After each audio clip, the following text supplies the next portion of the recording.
Lepo pozdravljeni v podkastu Davki do dna.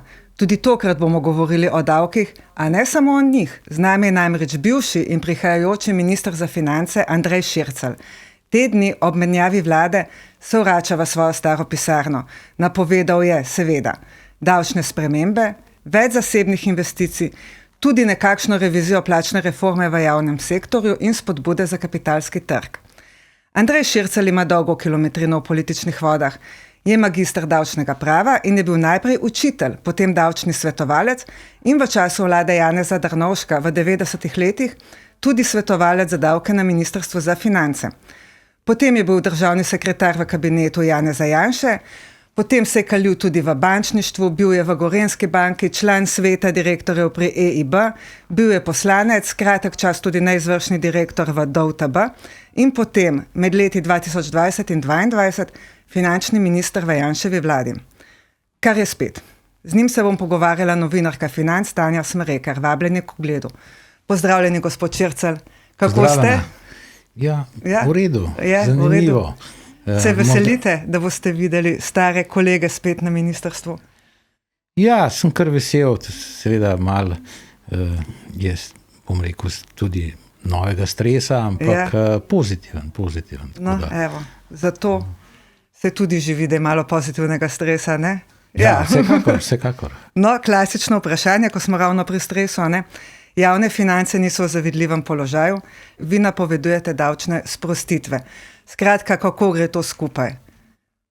No, koalicijska pogodba napoveduje te sprostitve in koalicijska pogodba je narejena za 4 leta, kar pomeni, da seveda ne moramo narediti vse v prvem letu. Se pravi, na koncu 4. leta ali pa recimo po 3 letih in pol, takrat bo jasno, kaj se je naredilo. Tako da lepo po vrsti in seveda najprej bomo začeli z analizo sedanjega sistema in predvsem, kje smo. Davčne spremembe bodo prišle takrat, ko bodo finance v skladu z maastrichtskimi kriteriji oziroma če bomo z davčnimi spremembami zagotovili to, da bo se primanjkljaj toliko znižal, da bo pod 3% bruto družbenega proizvoda. Sem se bova kmalu vrnila, skratka, naj se ne veselim, da bom že 1. januarja 2027 imela višjo neto plačo, tudi če moj bruto ne bo nič višji. Intermeco se bova vrnila, ja. Jaz mislim, da veselje je zmeraj dobro, tako da treba gledati optimistično, ampak vse bo jasno, jaz mislim jeseni, ko bomo naredili najprej rebalans proračuna, seveda to že nekoliko prej, in potem tudi nov proračun za leto 2027, 2028, tako da takrat bo vse jasno, bo pa to tudi veliko veselja in sproščenosti, se niso davki vse na svetu. Ja. Bi nekaj prišlo na konec jezika, ampak bom počakala za kasneje. Omenili ste reze, varčevanje. Pravite sicer, da novega ZUJF-a ne bo, kaj pa bo? Kje boste rezali? Gotovo imate že danes v mislih, kaj je tisto najbolj kritično, čeprav še čakate na sporočila ministrstev, na rebalans in tako dalje. Ne? Mislim, na podlago za rebalans. Jaz mislim, da so vsa področja predmet oziroma bodo predmet analize, ocene, kaj je možno narediti od investicij, kaj je možno narediti. Imamo velike investicije državne, predvsem 5% ali pa javne investicije, tam okoli 5% bruto družbenega proizvoda, kar je sicer dobro. Vendar imamo na drugi strani zasebne investicije majhne, kar me ne veseli. Tako da vsekakor je pa treba tudi pogledati na investicijah, ali so sedaj vse te načrtovane investicije v teh zneskih, o katerih pišete, tudi v financah in tako naprej, razne železniške postaje in tako naprej, ko nekaj 100 milijonskih zneskih, ali so to realne, oziroma jaz verjamem, da potrebujemo te investicije, vendar tukaj je vprašljiva po moje cena, ali pa vsaj treba jo še enkrat pregledati in prekalkulirati. Torej, tukaj imamo postaje recimo na Gorenjskem, a ne, pa mogoče še kaj drugje. Poznam te postaje, se vozim na Jesenice, tako da poznam te postaje in seveda govorimo pač o cenah. Mislim, da je 180 milijonov, taki številki se govori in v redu, tam imamo tudi železniške tire, eni grejo čez Podrožco v Avstrijo, drugi grejo tja proti Bohinjski Bistrici, oziroma proti Bohinju in seveda vprašanje je, koliko veliko križišče je zdaj to, da rabimo pač take investicije. Se pravi, ocenjujete, da to Nisem strokovnjak, gledam samo pač preveč veliko potezno, da bi nekateri morda lahko preveč zaslužili ali pa naredili nekaj preveč, česar v bistvu država ne potrebuje.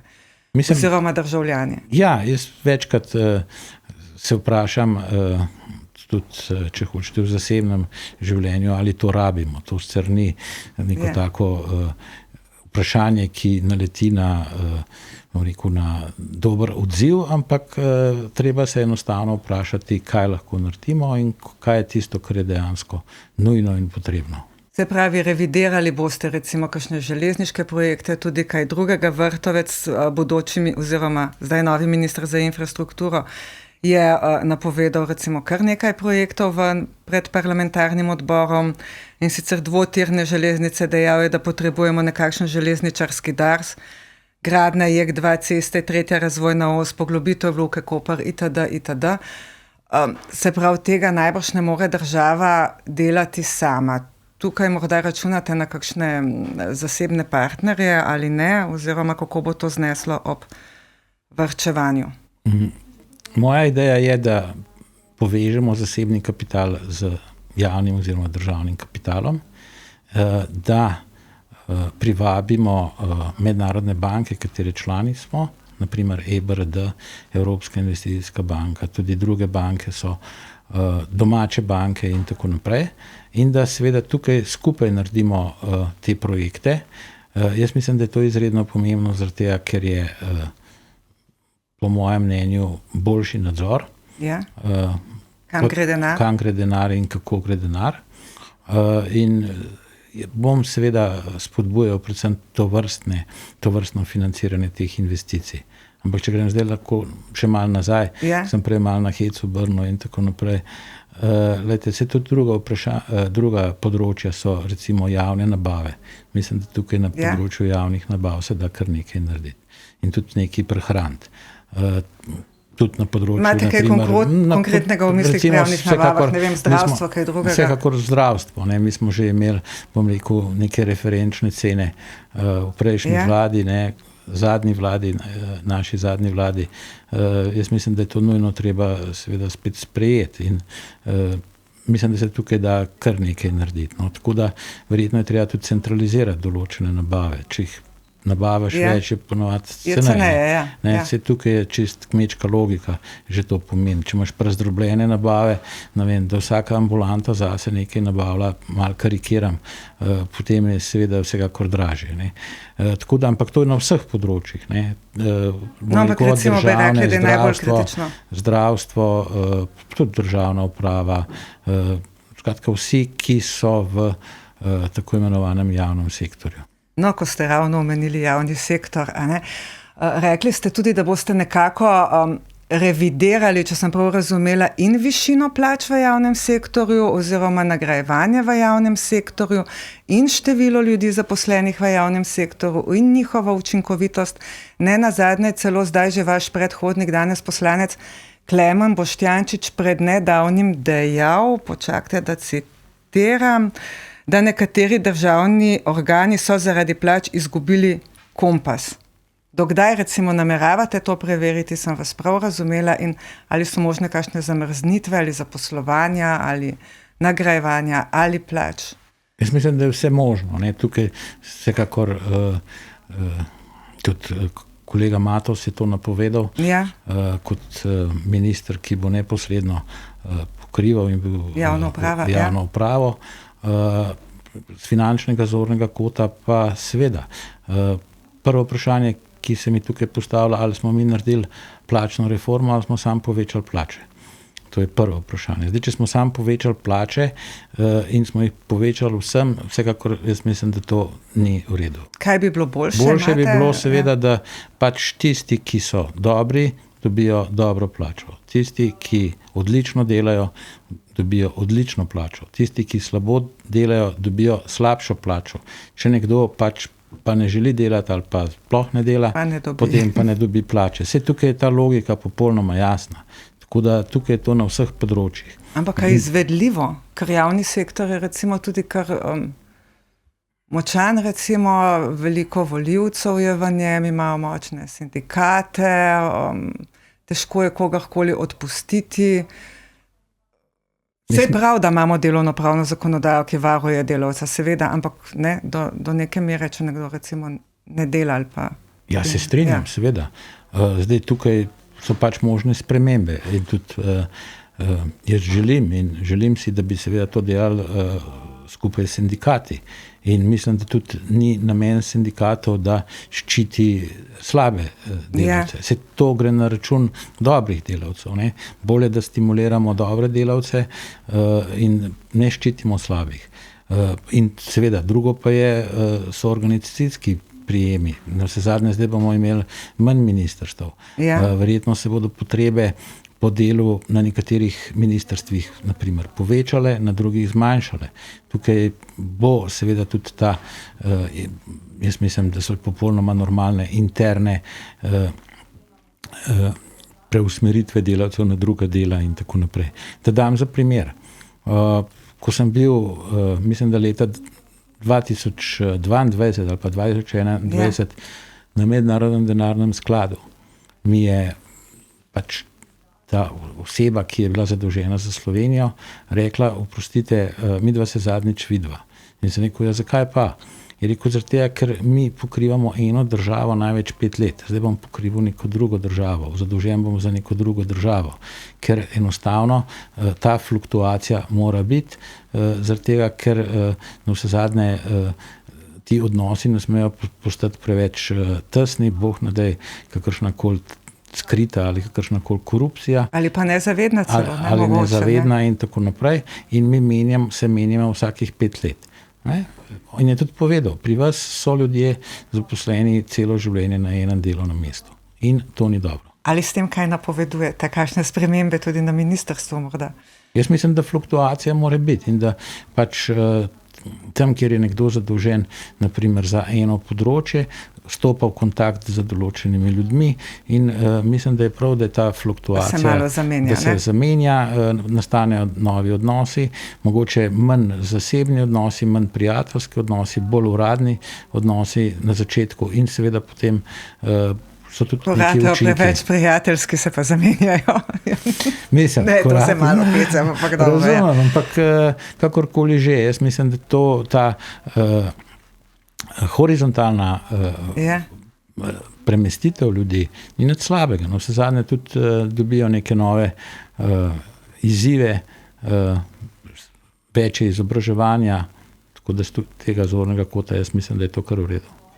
Če se na hitro samo še dotakneva še enkrat primanjkljaja, ciljni je 3%, takšna so fiskalna pravila, ampak a je res tako zelo hudo, če bi imeli višjega? Recimo Belgija, Francija ga imata nad 5%, Avstrija ima 4 in še nekaj, ne, če se ne motim. Interventni zakon, če bo stopil v veljavo, sicer bodo najbrž kakšni posebni zakoni, ne jih boste spisali mogoče že do konca leta, ne, naj bi ta primanjkljaj še povišal, pa kaj v bistvu zdaj pretehta, nekoliko višji primanjkljaj ali davčna razbremenitev in mogoče s tem tudi spodbude za višjo produktivnost? Če se ne motim, je naša produktivnost približno 85% povprečja EU. EBRD nam je zdaj napovedala počasnejšo gospodarstvo rast za letos 2%, OECD jo je znižal z 2,3 na 1,9%. Torej, kaj zdaj pretehta? To, da se držimo tega primanjkljaja ali da recimo morda malo tvegamo in ga morda še nekoliko povišamo? In kakšni bi bili recimo tisti hudi ukrepi iz Bruslja, če bi se to zgodilo? In tudi posledice siceršnje. Jaz verjamem, da na prvi trenutek življenje ljudi ne bo nič slabše, če bo primanjkljaj na primer 3,3% ali pa 3,5%. Na dolgi rok pa ja. Kako? Tukaj prvič zato, ker država pač tudi v skladu z evropskimi pravili pade, to se pravi, da ne izpolnjuje maastrichtskih kriterijev, in to 2 maastrichtska kriterija. Eno je dolg, ki ga ne, ker je čez 60% bruto družbenega proizvoda, okoli 65%, in drugo je zdaj primanjkljaj. To se pravi, potem po evropskih pravilih prideš v, bom rekel, poseben postopek. Mislim, da danes Evropska komisija o tem odloča, kaj se potem zgodi. In ne nazadnje potem ti tudi na začetku že Evropska komisija priporoči, da tako rečem, kaj je treba narediti. Ta priporočila so lahko manj stroga, bolj stroga, bolj edukativna ali seveda bolj zavezujoča. In vsekakor tukaj ni dobro. Jaz tudi mislim, da mora država sama skrbeti zase, za svoje finance, in ne rabimo tukaj, bom rekel, nekoga drugega, da nas bo učil, kaj moramo narediti, in sami moramo določiti svoje prioritete, tudi pri odhodkih, kaj je treba zmanjšati, kaj morda povečati in tako naprej. In seveda to vpliva na investitorje. To se pravi, oziroma na tiste, pri katerih se zadolžujemo. Dolgoročno to vsekakor vpliva na obrestno mero, naprimer naše 10-letne obveznice, ki jo bomo izdali, je vsekakor to en izmed elementov. Če je višja obrestna mera, so višji stroški financiranja, več bomo plačevali za obresti, manj bomo imeli zaradi tega za druge zadeve, in mislim, jaz imam rad pač stvari, ki se tičejo te države in seveda tudi svoje stvari v lastnih rokah, ne v drugih rokah. Ne. Tako da z tega zornega kota so seveda ti kriteriji, ki so bili skupno sprejeti, pomembni. Torej stavite tukaj tudi na odhodke, na zmanjševanje odhodkov oziroma na to, da skrbite, da ne bodo vsaj zrasli ne preveč, ker ti so zdaj v zadnjem času, če se ne motim, rasli kar precej hitreje od prihodkov. Ne za 50% hitreje, mislim, da nekaj. Mislim, najhujše, ali pa bom rekel, je, da so, in to ni praksa v drugih državah, da so v zadnjem letu ti odhodki tako zrasli. Jaz razumem, da zrasejo odhodki morda v zadnjem letu, nekoliko v zadnjem letu, za ne vem, nekaj odstotkov in tako naprej več. To je povsod v svetu tako, vendar to, da zrasejo pa tako enormno. Ne, tudi, če gledamo, so za 50%. Ja, mislim, da te številke so, da prihodki so rasli tam okoli 7%, tukaj odhodki pa 12%. Nimam čisto natančnih podatkov glede tega, pač bi moral pogledati. Mislim, da je to tisto, kar je slabo. In seveda ta trend. Ne? To niso enkratni odhodki. Če govorimo seveda o plačah, to so stalni odhodki, ne?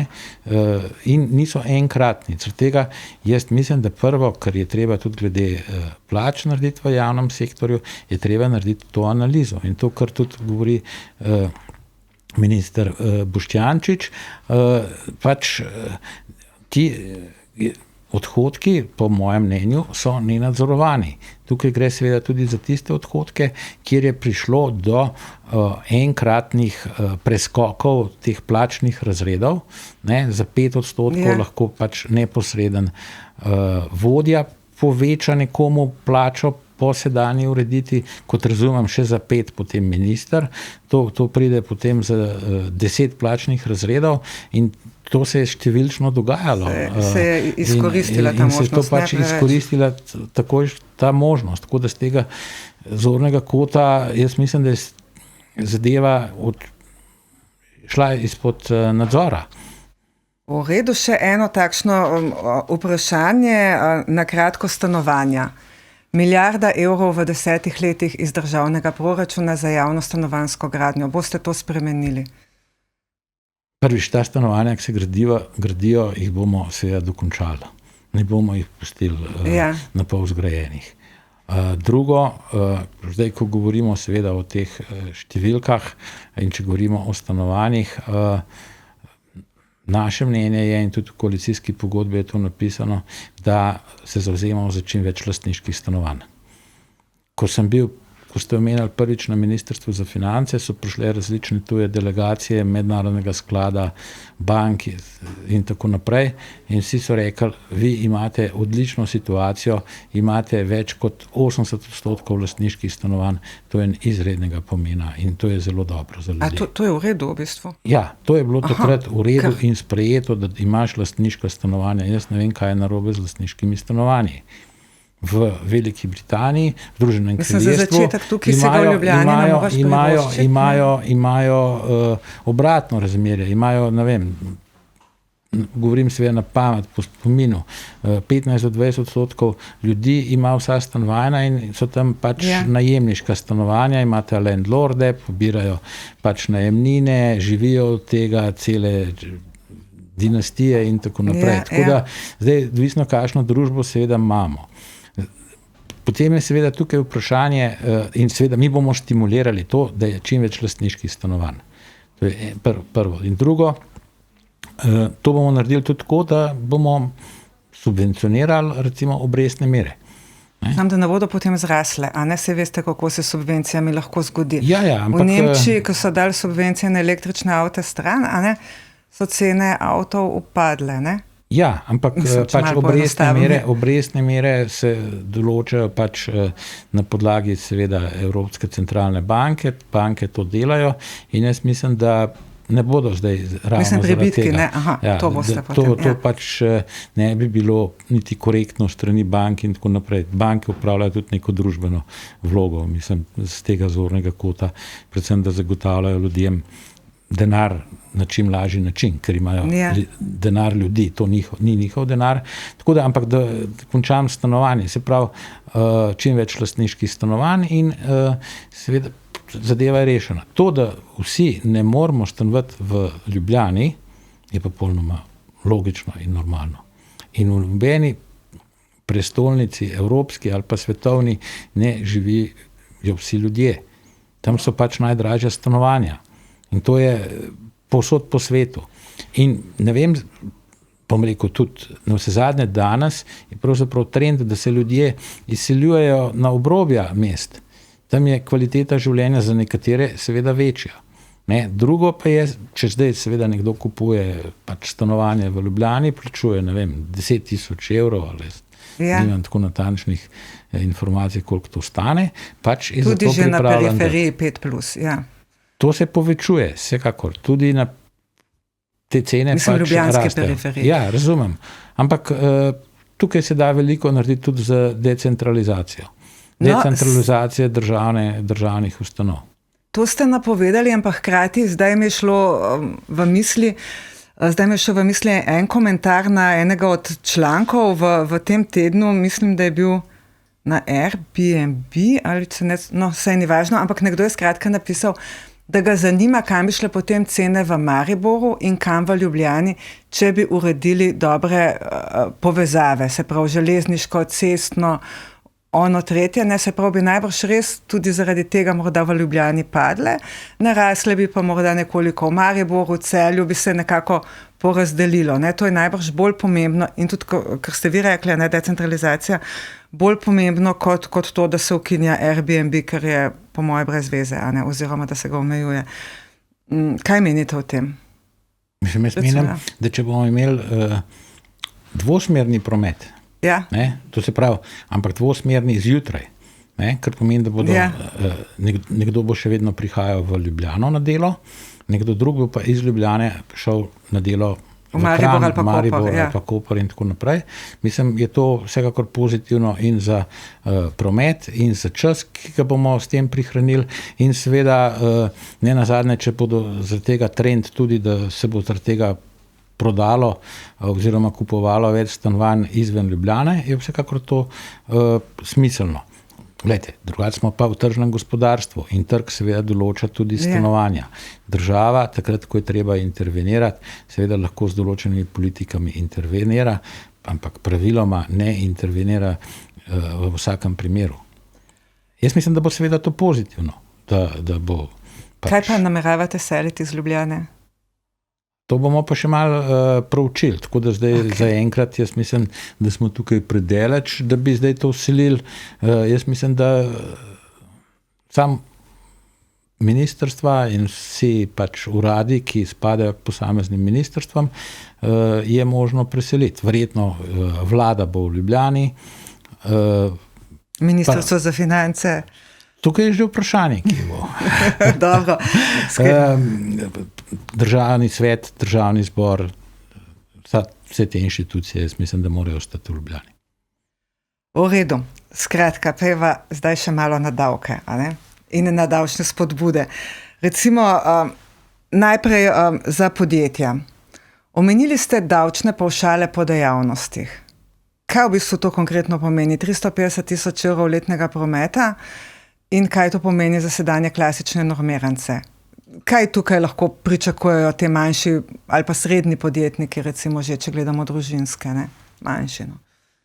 Prvič, tukaj gre za poenostavitev, drugič gre še za eno možnost, ki jo lahko posamezno podjetje izbere za posamezne dejavnosti. Naprimer, nekdo ima gostinski lokal in bo plačeval toliko in toliko davka v pavšalu. Ne bom zdaj govoril o številkah, ker prvič jih ne poznam, oziroma pač glede na obseg poslovanja in enostavno bo plačal toliko in toliko davka, na vse zadnje se bo to na nek način dogovoril in seveda tudi finančna uprava bo to določila in bo plačeval na enostaven način. Podobno ima Avstrija, ne? Je imela Avstrija, mislim, da tudi nekatere države že to malo puščajo, druge sprejemajo, tako da bilo pa je vsekakor tudi v Avstriji. Ne vem, koliko je še zdaj. Je pa to po dejavnostih seveda različno, gre za poenostavitev. In pač podjetje bo lahko samostojni podjetnik, katerakoli druga oblika, tudi organizirana tudi DO, bo pač lahko zbiral način obdavčitve. V redu, se pravi, recimo gostinec bo imel najbrž več priznanih normiranih odhodkov kot, ne vem, poslovni svetovalec, ne? Verjetno. Ampak dobro, okej. Zdaj, gledajte, v te detajle in tako naprej, koliko bo imel zdaj gostinec, koliko bo imel kdo drug, to jaz težko grem. Sam tako, da imamo neko sliko. To bomo naredili na podlagi podatkov, ki jih dejansko ima, ki jih ima gospodarska obrtna zbornica in tako naprej. Klasični normiranci oziroma normiranci, kot jih poznamo zdaj, pa potem najbrž odpadejo, ne? Bo to menjava sistema? Ni nujno. Okay.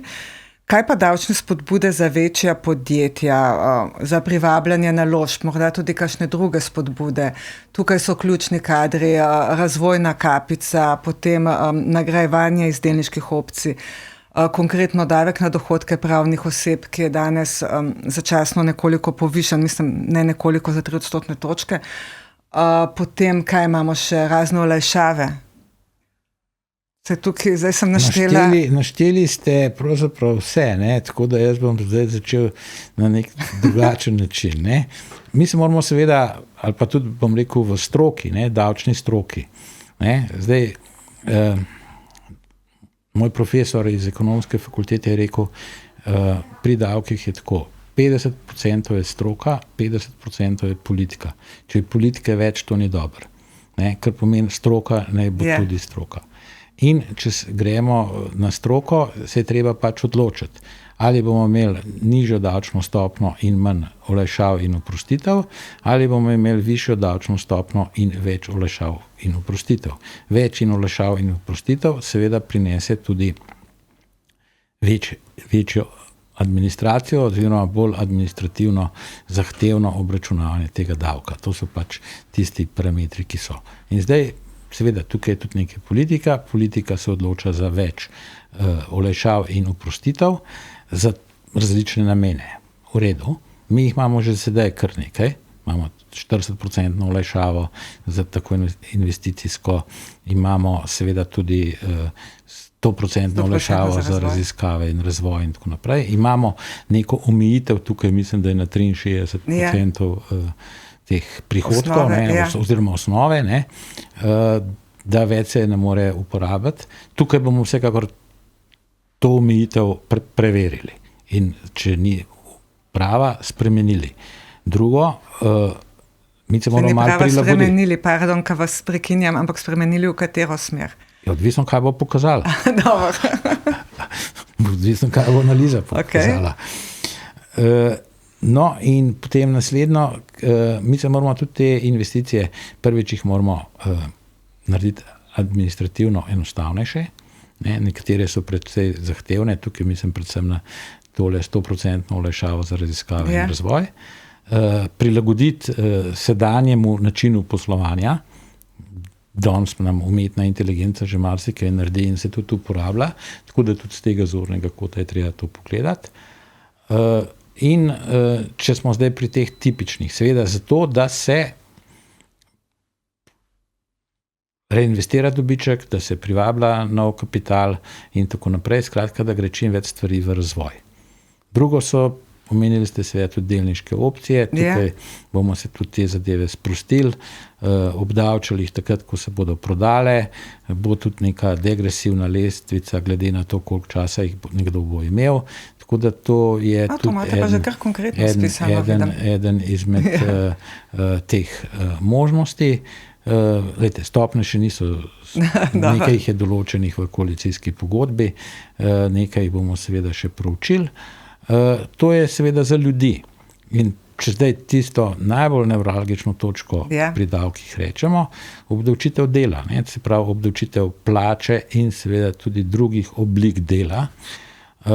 Tukaj moram pač povedati, da smo predvsem pri višjih plačah med vodilnimi, kar ni dobro za konkurenčnost. Tukaj ni dobro za konkurenčnost pač z tega zornega kota, ker višji kadri enostavno odhajajo, tudi sedeži podjetij odhajajo. In seveda to ni dobro. Euronews je naredil izračun, koliko domov prinese neto nekdo 100.000 evri bruto. Mi smo med 31 državami na 27. mestu, se pravi od 100.000 evrov neto prinese nekdo domov, po njihovih izračunih in približno tako tudi je, 55.060 evrov. Hrvati 61.000 evrov, pred nami se prav več prinesejo domov, so celo pregovorno davčno neugodni Italijani. Se pravi, če imaš ti še višjo plačo, recimo, če si res ključen kadar, so razlike še više, ravno zaradi te razvojne kapice in plačevanja prispevkov, ki je omejeno v vseh teh državah. Tukaj razumem, da smo zelo obdavčeni. Na 27. mestu med 31 državami. Na 3. mestu. Ja, iz druge strani. Okay.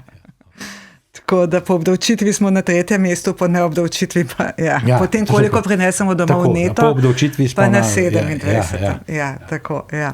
No, in gledajte, to za visoko kvalificirane kadre seveda ni dobro. Zdaj seveda drugi bodo rekli, se takih plač pa pri nas ni. Jaz sem zato, da tudi ljudje imajo visoke plače in strokovnjaki ne imajo visoke plače in jih tudi na drugi strani seveda zahtevajo in dobri delodajalci jih bodo tudi plačali. No, ampak vse tudi, če si dober menedžer, ni nič hudega, Nič hudega. Imaš visoko plačo. Nič hudega. Ampak vseeno pejva zdaj še k srednjemu razredu. Takšne plače, ki bi prišle pod razvojno kapico, jih je zdaj zaenkrat odstotek pa pol. Pri nekje 7.500 evri bruto bi jo postavili, Zdaj je v bistvu že v tem zakonu postavljena pri 7.500 evrih. Ja, ampak vi lahko date še kakšen drug zakon, Mislim... Ja, ta interventni, in se ne ve, kaj bo z njim, No, se ne ve, kaj bo z njim in zdaj pač nekaj je že postavljeno, zdaj bomo počakali, kaj bo nastalo iz tega zakona, se pravi, ali bo se tudi uporabljal ali ne, in potem bomo seveda na to reagirali. Tukaj je zdaj pri razvojni kapici eno vprašanje. Mi govorimo samo o razvojni kapici kot taki, da dejansko postanejo plače bolj konkurenčne. Pa recimo vsaj za pokojninsko razvojno kapico, da tako rečem, je treba vedeti, seveda, da imamo mi vsi v sistemu določeno, da so pokojnine omejene. In ker so pokojnine omejene, na drugi strani nimamo omejitev teh prispevkov za pokojnine. In nekdo ne more imeti, dam zdaj približen primer, pokojnine več kot 3.500 evrov, plačuje pa, ne vem, to ste vi objavljali tudi te številke, naprimer pokojninskega prispevka vsak mesec za 15 poprečnih plač. Ja. Zdaj, tukaj se postavlja nek vprašaj, vsak ima svoje mnenje o pravičnosti. Ne? Ali Bismarckov, ali kaj je zdaj, da nekdo, je vse neomejeno, plačuje prispevke, ima pa omejeno pokojnino. Jaz se strinjam, da tisti, ki več plačuje, mora tudi nekaj dati za solidarnost. To ni nobeno vprašanje. Vendar koliko? A je to neomejeno? A je ta solidarnost neomejena? Jaz mislim, da je omejena. Na katerem, kje? To je seveda stvar družbenega konsenza, to je stvar dogovora med sindikati, delodajalci, tako imenovanimi socialnimi partnerji, državi. Ampak to mora biti tukaj nek družbeni dogovor. Se pravi, če jaz prav razumem, obstaja možnost, da ne bi bila razvojna kapica na vse prispevke, ampak definitivno se nagibate k pokojninskim prispevkom? Za zdravstvene ni povsem nujno in lahko bi bila nekoliko višja meja, kot je postavljena zdaj v interventnem zakonu. Skratka, stvar ekonomsko-socialnega sveta. Seveda tudi ekonomsko-socialnega sveta, tukaj jaz mislim, da se je treba dogovarjati. Pri zdravstvu nimamo te omejitve, spet pa je stvar družbenega konsenza oziroma predloga. Pri bolniških je, ne? Pri bolniških recimo je, ni pa seveda pri stroških zdravljenja, tukaj gre za neomejene zneske, mislim, ni legalno, ni pravne omejitve, čeprav seveda so druge omejitve, ekonomske. To je stvar diskusije. Zdaj imamo v tem zakonu kapico na oba prispevka in Državni zbor je to sprejel, poslanci so sprejeli in jaz nisem tisti, ki bo zdaj komentiral, je nekaj prav ali ni prav, jaz bom to izvajal. Ok, kaj pa srednji razred? To, kar vsi, mislim, kar nas 98% aktivnih državljanov Slovenije čaka na ta odgovor, oziroma morda malo manj, ne, ampak vseeno. Kaj čaka nas? Kako bomo mi imeli višje neto plače? Splošna olajšava, ne? Jaz mislim, da najboljši ukrep za to je splošna olajšava. Mi smo že uvedli to splošno olajšavo, ta vlada jo je odpravila, mene za to žal, nekateri tudi iz koalicije, mislim, da SD in tako naprej, jim je tudi žal, da so to odpravili in tako naprej. In mislim, da je to najboljši ukrep za to, da se povečajo plače vsem. Drug ukrep je seveda stopna oziroma lestvica, kam zdaj pašeš in koliko boš obdavčen. In vse to se bo spreminjalo. Govorimo samo zdaj o časovnici. Ja, to ste preomenili, da imamo 4-letno okno, za nižje davke. Ja, toliko imamo. Ja, lahko se še marsikaj zgodi, ne v teh 4 letih, ampak dobro. Najprej, prvo, kar je tudi koalicijska pogodba in to me zavezuje. Mene predvsem tista določba, ki pravi, da bomo imeli stabilne javne finance, da bomo imeli te javne finance v skladu z maastrichtskimi kriteriji, vzdržne javne finance, in da bomo pregledali vsako zmanjšanje prihodkov, to, ko govorimo o zmanjšanju davkov, ali povečanje odhodkov skozi prizmo primanjkljaja, skozi prizmo dolga. Tako da tukaj to je prva točka v koalicijski pogodbi pod financami. Tako da za mene je to zelo pomembno in zavezujoče. Potem so pa seveda tudi drugi ukrepi, ki jih bomo tudi naredili. Ampak to mene koalicijska pogodba tukaj zavezuje. Torej, če hočem imeti višjo neto plačo 1. januarja 2027, mora imeti najprej povišjo bruto. Za leto 2028 je pa mogoče že bolj verjetno. Časovnica bo znana po pregledu javnih financ in seveda ob spremembah proračunov, kar pomeni v letošnjem letu bo znana tudi časovnica.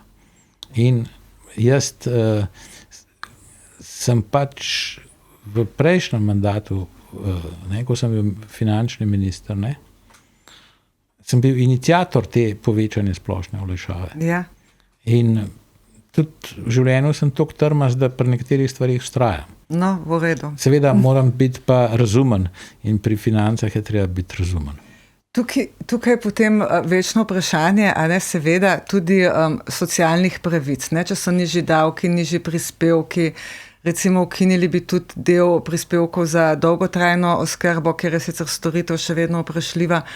Recimo upokojenci ne bi plačevali, potem upokojenci bi lahko prejemali polno pokojnino in hkrati polno delali. Tukaj se tudi so strahovi nekaterih, da bi prišlo do okrnjenja javnih financ, nekateri so morda tudi malo ideološki, a ne.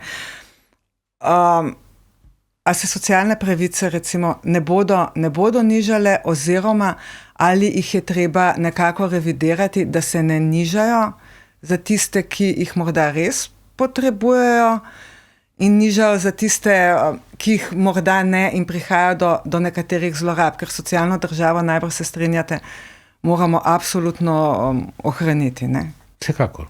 Ja. Sem zato, da se socialne pravice povečujejo za tiste, ki jih dejansko potrebujejo. Vsako izkoriščanje socialnih pravic, ali pa bom rekel tudi izkoriščanje v smislu tega, da nekdo ne plačuje, ampak zaradi tega, ker bi lahko plačeval, pa ne plačuje prispevkov in tako naprej, tam jih je pa verjetno treba tudi omejiti na nek način. Ne? Tukaj govorimo seveda tudi o novih zavezancih, ki lahko pridejo v državo in se za zdravstveno zavarovanje zavarujejo za nekaj manj kot 40 evrov na mesec.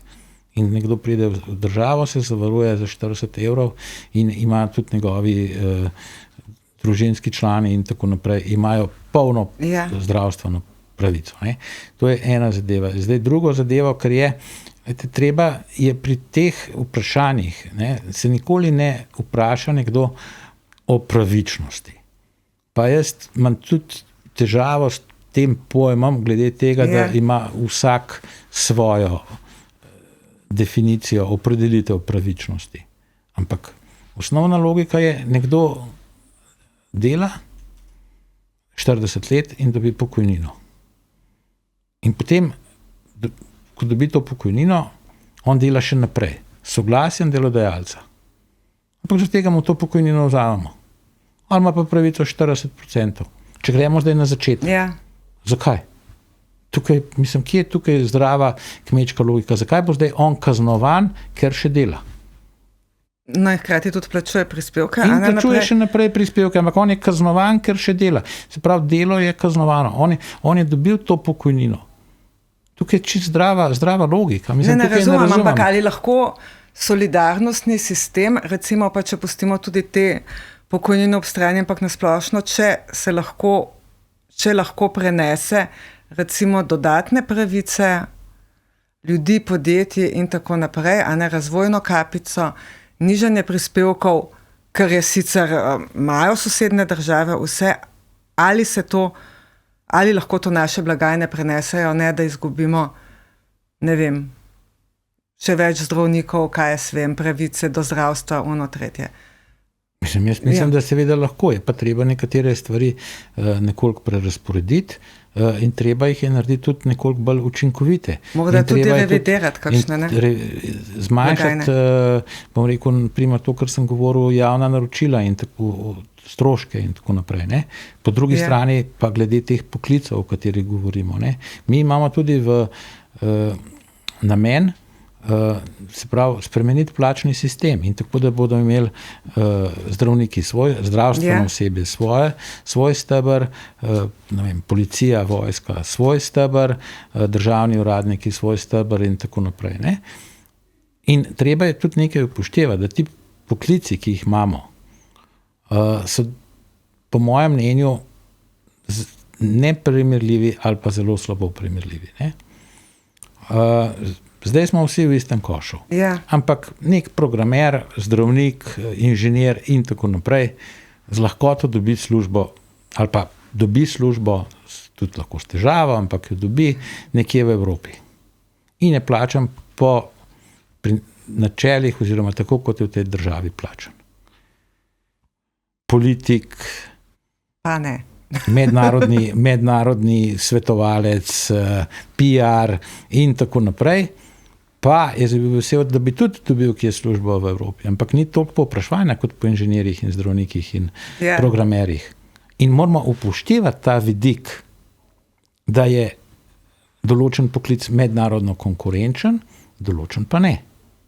Zato že ni primerljiv. Takšno je življenje, a ne? Takšno je življenje in tudi, če bodo mladi to vedeli, bodo verjetno kmalu prišli do tega, kam se je treba upisovati, ne? No, evo, potem bo pa povpraševanje morda še po kakšnih kadrih, ki smo lahko več ali manj v domačih logih večje, če bodo samo programerji in zdravniki. Ne, seveda ne bodo, še marsikdo drug, ampak marsikdo drug pa ni tudi tržen v Evropi ali v svetu. Ja, no. Ali jih je pa vsaj manj? V redu, hvala. Zdaj pa še za našo vlagateljsko publiko, ki je ni malo, a ne? Ja. Razvoj kapitalskega trga.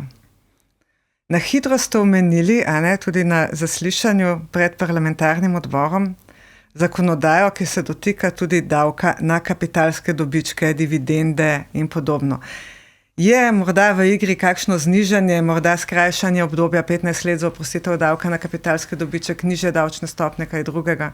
Mislim, tukaj nekaj smo že omenili, nekaj je tudi v koalicijski pogodbi, pač glede vsega tega.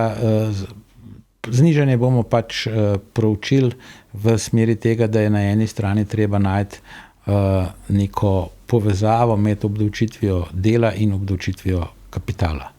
To se pravi, tukaj velja spet neko strokovno načelo, da da je dobro, da je to enako, lahko se pa nekomu daje tudi prednost. Ampak, če jaz gledam zdaj kapitalski trg, v zadnjih letih se je razvil, kažejo to podatki iz borze, kažejo to pač veliko indikator, da je vedno večji, kar je v redu. Drugo je treba biti seveda previden in jaz ne bom dajal nekih splošnih napotil, kam je treba vlagati, pa kako je treba vlagati in tako naprej. To je stvar vsakega posameznika in tukaj govorimo seveda tudi o tveganju. No, vsezadnje tudi govorimo o tem, da je veliko depozitov na bankah. Ljudje so se pač tako odločili, to je njihov denar. Vsak ima pravico razpolagati s svojim denarjem. A je zdaj to družbeno najboljše ali ne, ne vem.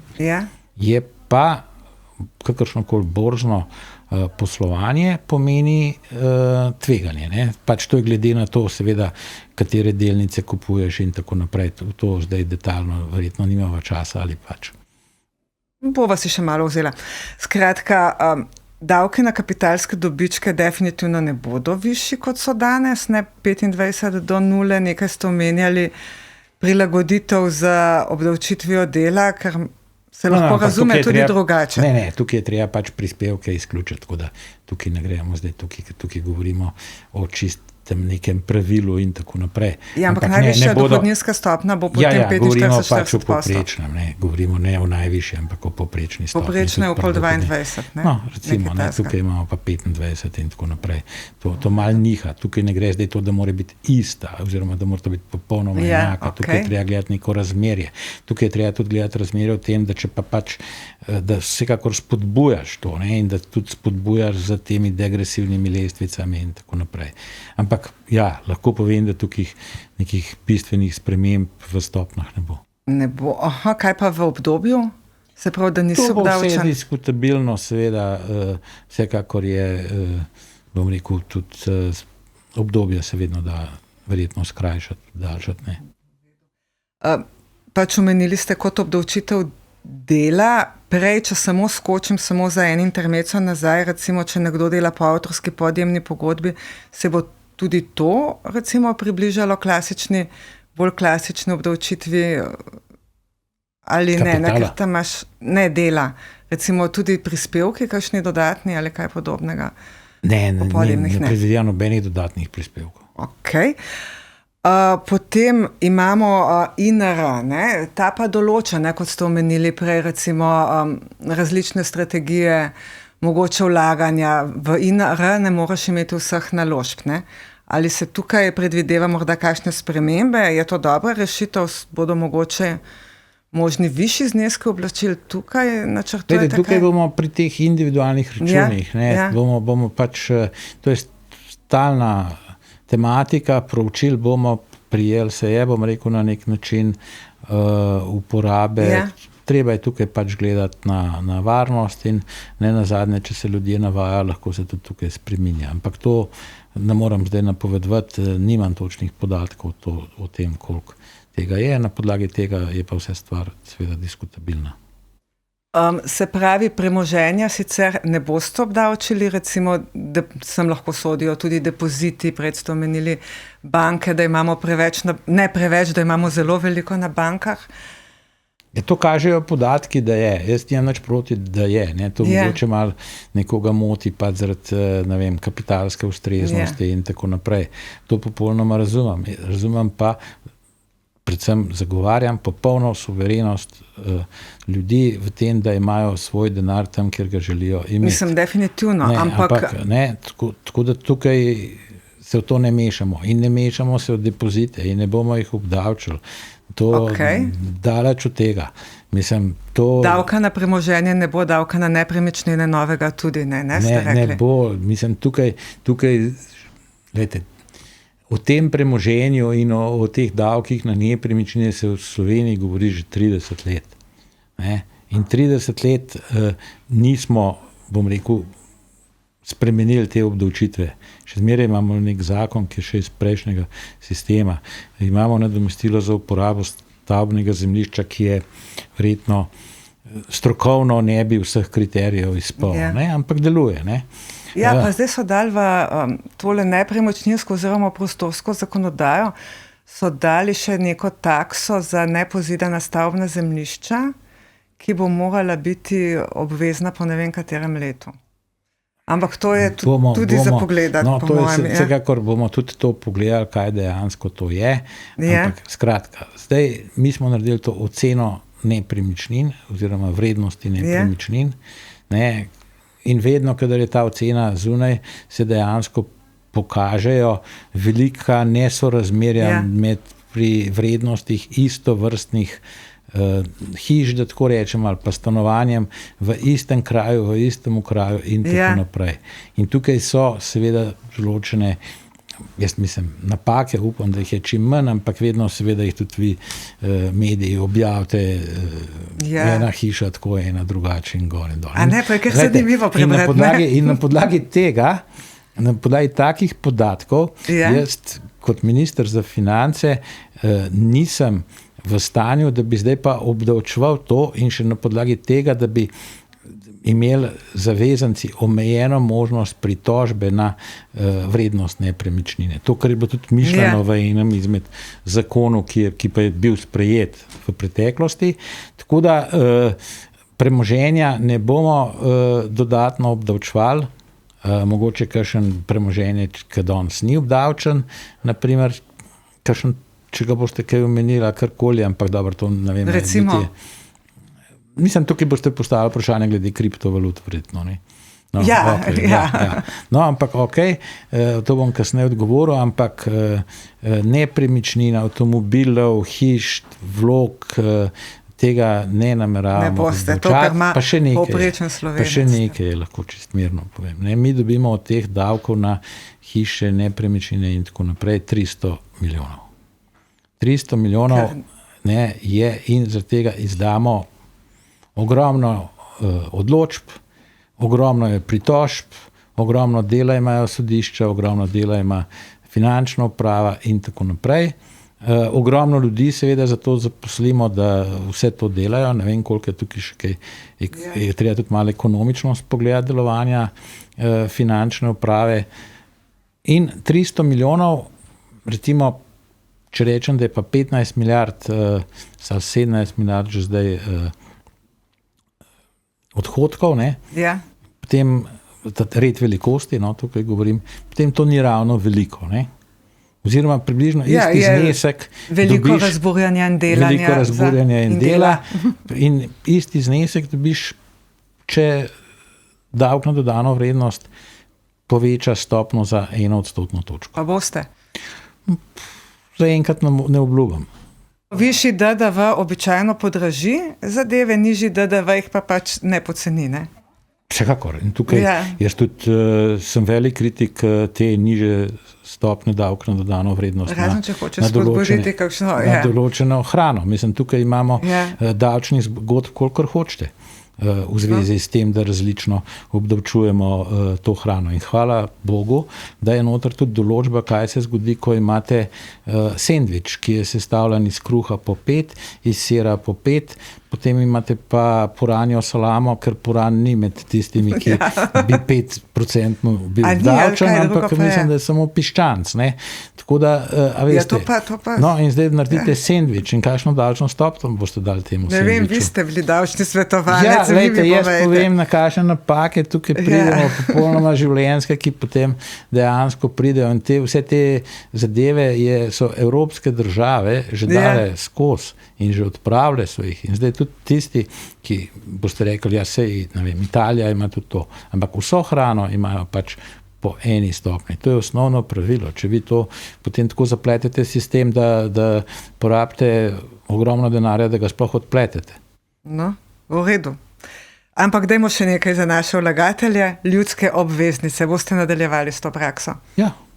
V redu. Na vsako leto računate, kdaj bo naslednja tranša, še ne veste? Ne, to pa še ne vem. No in zdaj tisto, kar ste že sami napovedali, davek na kripto. Tudi Golobova vlada ga je želela uvesti, sicer drugačnega, kot ste ga pred njimi vi že želeli uvesti. Ne? Kaj lahko tukaj pričakujemo? Ja, tukaj je treba pač vse te finančne inštrumente, moje osnovno načelo je, da morajo biti enako obdavčeni, morajo biti pač obdavčeni. Tukaj jaz mislim, da je to osnovno načelo, čeprav imamo različna mnenja, ne moram tudi reči ja ali ne, vem, da je ogromno pritiskov, da ne. Kot valuta, ne? Kot valuta in tako naprej. Pa zaenkrat, bom rekel, neka uradna valuta, to še ni, moramo pa malo pogledati, tudi kako je v drugih državah. Tudi mi smo hoteli to obdavčiti. Ne? Ja, kot prihodek, ampak zelo nizko, ne dobiček, ne, ampak prihodek, samo nizka stopnja. Tukaj gremo pa zdaj v detajle, kaj bo obdavčeno, se pravi, ali kot prihodek, ali kot razlika in tako naprej. In zdaj še nekaj praktičnega, to je pa finančna uprava, a ne? Ja. Skratka, dejali ste na zaslišanju, da mora FURS upoštevati vse odločbe Vrhovnega sodišča. Torej tudi ne samo na konkretnih primerih Vrhovnega sodišča, ampak tudi pri vzporednih podobnih primerih, če sem prav razumela. Ja. Ali tega ne počne? Po nekaterih informacijah ne, ali pa zelo omejeno. In kako boste ukrepali? Glejte, tako da bo upoštevane. Jaz ne moram ukrepati. In vi lahko ukrepate tako, da predlagate novo vodstvo? Jaz dam lahko samo usmeritve. Jaz se ne moram v nobene postopke vključevati. No, se to je pravilno. Ne? Pravilno, odlično. Ja, ampak... tako da to najprej povem, da se ne bom. Ne? Ja. Seveda bom pa pač na tem slonil in temeljil, na tem, da se pa seveda pravni red zagotavlja, ne glede na to, komu všeč ali ne, in ne glede na to, ali zaradi tega nek davčni zavezanec pač ima, ne vem, posojilo, če je posojilo, ne? Ja. Ne more biti pa posojilo drug dohodek, ne? In če so vsi elementi glede posojila, mora pač se to dejansko tudi upoštevati. Ja, to marsikateri podjetnik ve, o čem zdaj le govoriva. Tisto, kar je pač Vrhovno sodišče tudi reklo glede posojil, recimo, ne? Če vzamemo eno odločbo o posojilih. Da, če se recimo samo zamuja nekaj časa z vračilom, to ne pomeni avtomatično, da si kar izplačal nek denar iz podjetja, ki ni mišljen, da bi bil vrnjen. Ja, ena odločba, ne vem natančno katera, ampak poznajmo vsebinsko, zelo natančno določa, kaj je potrebno oziroma kaj ni potrebno za posojilo, in to mora pač FURS upoštevati. Ja, saj imamo vrsto kolobocij, tudi recimo pri dokapitalizacijah iz lastnih sredstev itd.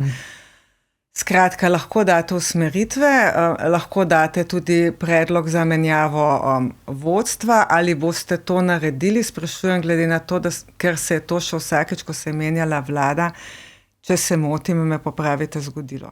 Ob vsaki vladi. To bo vse jasno po seji vlade. Dobro. Vi predlagate vladi? Pravim, da bo vse jasno po seji vlade. Po kateri? Eni izmed sej vlad. Dobro. In najbrž enak odgovor tudi za druge kadrovske Tako je. menjave? Bom pa pač izbral kadre in izbiral kadre, ki so strokovni, ki so načelni, ki imajo tudi smisel za delo z ljudmi, tudi take, ki bodo spodbujali ljudi k izobraževanju, k napredovanju, in mislim, da Ministrstvo za finance mora biti seveda stroka, tista, ki je na prvem mestu, in seveda popolnoma neideološka. Torej takšnega, ki bo ostal tudi po menjavi vlade. Takšnega, ki bo lahko ostal tudi po menjavi vlade, naslednji menjavi vlade, ali čez 4 leta, ali karkoli že. Nekaj recimo vsi... Zakon o vladi daje ministru pač možnost za izbor pač najožjih ljudi v kabinetu, da predlaga državne sekretarje, da predlaga direktorje uradov, direktorje direktoratov v roku 1 leta in seveda vsak minister lahko to izkoristi ali ne, to mu daje zakon. In kot minister bom delal popolnoma v skladu z zakonodajo. V redu, skratka, lahko pa pričakujemo seveda tudi kakšne druge kadrovske menjave, če zaradi drugega ne, že zato, ker naj bi vse državno premoženje združili v demografski sklad.